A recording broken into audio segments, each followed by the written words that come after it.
Neat ఇక కట్టుదిట్టం. Question paper OMR షీట్లు seal. ప్రశ్నపత్రాల వాహనాలకు జీపీఎస్ ట్రాకర్ అట. ప్రెస్ క్లోజ్ ముద్రణ వీడియో రికార్డు. సుప్రీంకోర్టులో కేంద్రం అఫిడవిట్. వచ్చే నెలలో యూజీసీ సెట్ హైకోర్టు తెలియజేసిన కేంద్రం ఉంటుంది. దీనికి సంబంధించి సిట్ ఏదైతే ఉందో దీన్ని కట్టుదిట్టంగా నిర్వహిస్తాం. అదేవిధంగా ఈ ప్రశ్నాపత్రానికి సంబంధించి ఓఎంఆర్ షీట్కి సంబంధించి వెహికల్స్ ఏ వెహికల్స్ని అయితే తరలిస్తామో ఆ వెహికల్స్కి ఖచ్చితంగా జీపీఎస్ ట్రాకర్ అమరుస్తాం. అదేవిధంగా దీనికి సంబంధించి ఏదైతే ఓపెన్ చేసేటువంటి ప్రక్రియలు అంటే క్వశ్చన్ పేపర్లు ఓపెన్ చేసే క్రమంలో ఒక వీడియోను కూడా రికార్డ్ చేస్తాం. వీడియో రికార్డ్ చేస్తూ ఆ క్వశ్చన్ పేపర్ను ఓపెన్ చేసిన తర్వాతనే ఎగ్జామ్ నిర్వహిస్తామని చెప్పి సుప్రీంకోర్టులో ఆ కేంద్రం అఫిడవిట్ దాఖలు చేసిందట. ఒక్కసారి అది చదివేటువంటి ప్రయత్నం చేస్తాం. చాలా రోజులుగా ఉన్న నీట్ పేపర్ సంబంధించి ఉద్యమాలు కొనసాగాయి. ఉద్యమాల ప్రభావంగా ఆ కేంద్ర మంత్రి ధర్మేంద్ర ప్రధాన్ కూడా రాజీనామా చేసిండు. రాజీనామా చేసిన తర్వాత కూడా ఆ పెద్ద ఎత్తున కూడా ఇప్పటికీ కూడా మళ్ళీ వెనక్కి వేసుకొచ్చే ప్రయత్నం కూడా చేసింది చాలాసార్లు బీసీపీ. దీనికి సంబంధించి ఇంకా కోర్టులో అయితే వాదనలు వినిపిస్తూ ఉన్నారు. బండ్లకు జీపీఎస్ ట్రాకర్. ఎన్వలప్ పై క్వశ్చన్ పేపర్ ఓఎంఆర్ షీట్లు. క్వశ్చన్ బ్యాంక్ రూపొందించిన అదుపులో నుండి ప్రశ్నాపత్రం తయారీ అట. నీట్ లీక్ ప్రూఫ్ కోసం కేంద్రం నిర్ణయాలు సుప్రీంకోర్టులో వెల్లడి. నీట్ క్వశ్చన్ పేపర్ లీక్ కాకుండా నిరోధించడానికి మరింత కట్టుదిట్టమైన విధానాలను అమలు చేయనున్నట్టు కేంద్రం వెల్లడించింది. లీక్ ప్రూఫ్ కోసం తీసుకున్న నిర్ణయాలపై సుప్రీంకోర్టులో అఫిడవిట్ ఫైల్ చేసింది. ప్రశ్నాపత్రం తయారీ మొదలు ప్రింటింగ్ చేయడం, అక్కడి నుంచి పరీక్షా కేంద్రానికి తరలించడం, విద్యార్థులకు చేరవేయడం, రాసిన తర్వాత తిరిగి సేకరించడం వరకు అనేక దశల్లో కొత్త నిర్ణయాలు అమలు చేయనుంది. క్వశ్చన్ పేపర్ తయారీలో ఎక్కువ మంది నిపుణులను వేర్వేరు దశల్లో వినియోగించుకోనుంది. తొలుత నిపుణులతో 500 ప్రశ్నలతో ఒక క్వశ్చన్ బ్యాంక్ తయారు చేస్తుంది. ఆ తర్వాత వేరే నిపుణులతో ఆ క్వశ్చన్ బ్యాంక్ నుంచి 4 సెట్ల క్వశ్చన్ పేపర్లు తయారు చేస్తుందట. ప్రింటింగ్ ప్రెస్ పైన ముందు నుంచే నిఘా ఉంటుంది.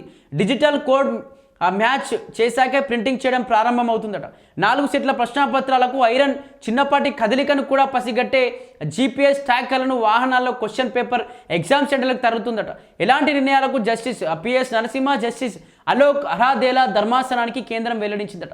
ఏదైతే దీనికి సంబంధించి క్వశ్చన్ పేపర్ రెడీ అయ్యేటువంటి ప్రక్రియ నుంచి ఎక్కడైతే ప్రింట్ ప్రెస్ ప్రింట్లో రెడీ అవుతుందో అక్కడి నుంచి కూడా ప్రెస్ ప్రింట్లో ఏమైనా అవకతవకలు జరుగుతూ ఉన్నాయా, అదేవిధంగా ప్రింట్ అయిపోయిన తర్వాత బయటకు వచ్చిన తర్వాత ఏ వెహికల్ తరలిస్తూ ఉన్నారు, ఆ వెహికల్ కూడా జీపీఎస్ అమర్చి ఎక్కడ తీసుకెళ్ళి పెడతా ఉన్నారు, పెట్టిన తర్వాత ఆ ప్రశ్నాపత్రాలు పెట్టిన తర్వాత ఎగ్జామ్స్ రోజు ఆ ఓపెన్ చేసే విధానంలో వీడియో రికార్డింగ్ ఖచ్చితంగా చేయాల్సిందే.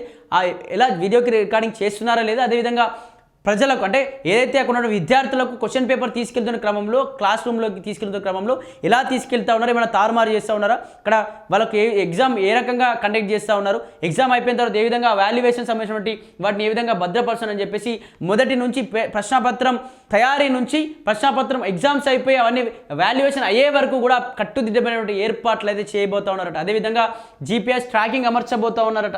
దీనికి సంబంధించి ఇక్కడ ప్రింటింగ్ ప్రెస్ నుంచి దాదాపు అయిపోయే వరకు ఎగ్జామ్స్ నిర్వహించడం అయిపోయే వరకు కూడా ఈ కట్టుదిట్టమైన ఏర్పాట్లు ఉండబోతున్నట్టుగా కూడా సుప్రీంకోర్టు వెల్లడించిందట. అదేవిధంగా పకడ్బందీగా ప్రశ్నాపత్రం తయారీ. ప్రస్తుత వ్యవస్థ ఫుల్ ప్రూఫే కానీ కొన్నిసార్లు మానవ ప్రమేయం ఉన్నది. 100 ప్రశ్నలతో ఒక ఫిజిక్స్ పేపర్ తయారు చేయాలంటే అనేక మంది మోడరేటర్లతో 500 ప్రశ్నలకు తయారు చేసి క్వశ్చన్ బ్యాంక్ రూపొందిస్తాం. మరికొంతమంది మోడరేటర్లతో 100 ప్రశ్నల చొప్పున ఎంచుకొని 4 ప్రశ్నాపత్రాలను తయారు చేస్తాం. ఆ తర్వాత అందులో 2 సెట్లను మాత్రమే ఎన్డీఏ డీజీ సెలెక్ట్ చేస్తారు.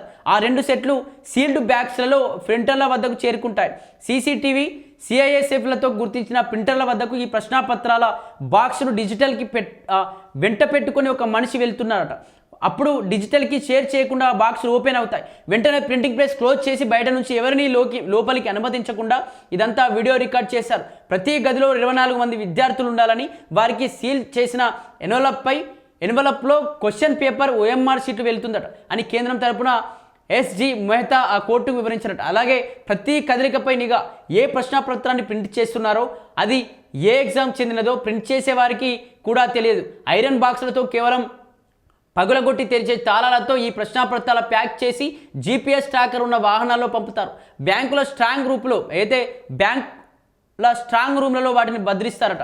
పరీక్ష రోజు ఉదయం సిటీ కోఆర్డినేటర్ ఎస్డిఏ డీజీ ఏ సెట్ ప్రశ్నాపత్రం ఎంచుకోవాలో తెలుపుతారట. డిఎం ఇతర అధికారులతో కలిసి కాన్వాయ్లో ప్రయత్నిస్తుండగా ఈ విషయాన్ని డీజీ చెబుతారట. ప్రతిదీ వీడియో రికార్డ్ చేస్తారు. ఎన్వలప్ ప్యాకెట్లను విద్యార్థులకు అందించగా వాటిని చింపి ప్రశ్నాపత్రం ఓఎంఆర్ తీసుకుంటారు. పరీక్ష ముగిశాక ఇవే దశలో మళ్ళీ వాటిని తిరిగి సేకరిస్తారని ఎస్జీ తెలిపారట. అలాగే సంస్కరణల వ్యవస్థీకృతం చేయాలి సుప్రీంకోర్టు. పరీక్ష నిర్వహణకు సంబంధించిన సంస్కరణలను వ్యవస్థీకృతం చేయాలని, తద్వారా పటిష్టమైన వ్యవస్థను రూపొందించాలని సుప్రీంకోర్టు సూచించింది. సమస్యలు వచ్చినప్పుడల్లా కొత్త కమిటీలు వేసి అప్పటి వరకు తెచ్చిన సంస్కరణలన్నింటినీ పక్కన పెట్టే పనులు చేయొద్దని తెలిపింది. 2024 నీట్ లీకేజ్ తర్వాత వేసిన ఇస్రో మాజీ చీఫ్ రాధాకృష్ణన్ కమిటీ నేతృత్వంలో వేసిన కమిటీ ఇచ్చిన సిఫార్సులను ఏ మేరకు అమలు చేశారో వివరాలు అఫిడవిట్ సమర్పించాలని ఆదేశించిందట. అలాగే నందన్ నిలేకని నేతృత్వంలోని కమిటీ ఇచ్చిన సూచనలు వివరించాలని సూచించింది. ఎంతమంది అనుభవజ్ఞులైన డీజీ, ఏడీజీలను వినియోగించుకుంటున్నారు, ఎలాంటి సాఫ్ట్వేర్లను వినియోగిస్తున్నారు, టెక్నాలజీ వచ్చిన మార్పులకు అనుగుణంగా ఎలాంటి నిర్ణయాలు తీసుకున్నారని ఇలాంటి అనేక అంశాలను పరిగణించి తగిన చర్యలు తీసుకోవాలని ఆదేశించిందట. అయితే సంస్కరణలు వ్యవస్థీకృతం చేసే విధంగా ఉండాలి. కొన్ని అప్పుడప్పుడే సంస్కరణలు తీసుకొచ్చి మళ్ళీ ఎగ్జామ్స్ అయిపోకుండా తీసే విధంగా ఉండదు. కట్టుదిట్టమైన ఏర్పాట్లు ఉండాల్సిందే ఈ పేపర్ల పైన అని చెప్పేసి కూడా హెచ్చరించారు. అలాగే సెప్టెంబర్లో యూజీసీ సెట్ రీటెస్ట్ ఏడాది నెలలోనే జరిగిన యూజీసీ నెట్ పరీక్షలో 3 సబ్జెక్టులకు రీటెస్ట్ నిర్వహించినట్లు కేంద్ర ప్రభుత్వం తెలిపింది. పరీక్షలు అవకతవకల ఆరోపణల నేపథ్యంలో 3 సబ్జెక్టుల పరీక్షలను ఎన్డీఏ రద్దు చేసిన సంగతి తెలిసిందే. ఈ సెప్టెంబర్ 9న ఇంగ్లీష్, కామర్స్ పరీక్షలు, 10న సోషియాలజీ ఎగ్జామ్స్ నిర్వహిస్తున్నట్లు ఓ పిటిషన్ విచారణ సందర్భంగా ఢిల్లీ హైకోర్టు కేంద్రం వివరించింది. దీనికి సంబంధించి ప్రశ్నాపత్రంలో ఖచ్చితంగా కట్టుదిట్టమైన ఏర్పాటు ఉండాల్సిందే. ఎక్కడ తయారవుతుందో ప్రింటింగ్ ప్రెస్ కూడా ఏ క్వశ్చన్ పేపర్ అని చెప్పేసి కూడా కనీసం డీటెయిల్స్ కూడా వాళ్ళకు పోవద్దు. ఖచ్చితంగా ఆ ఎగ్జామ్ పేపర్ అయిపోయిన తర్వాత జీపీఎస్ ట్రాకర్ అనే వాహనాల్లోనే ఇక్కడ కాలేజీలకు తరలించాలి, లేకపోతే బ్యాంకుల్లో ఆ సీక్రెట్ లాకర్స్లో పెట్టాలి. పెట్టిన తర్వాత పరీక్ష పేపర్ ఇచ్చిన క్రమంలో అప్పుడు ఏ విధంగా ఇస్తున్నారు ఏంటంటే ప్రతి ఒక్కటి కూడా వీడియో రికార్డింగ్స్, జీపీఎస్ ట్రాకింగ్ ఖచ్చితంగా ఉండాల్సింది అంటూ కూడా ఆ సుప్రీంకోర్టు పెద్ద ఎత్తున కట్టుదిట్టమైన ఏర్పాటు చేయాల్సింది అంటూ కూడా ఆ దిశానిర్దేశం చేసినట్టు తెలుస్తోంది.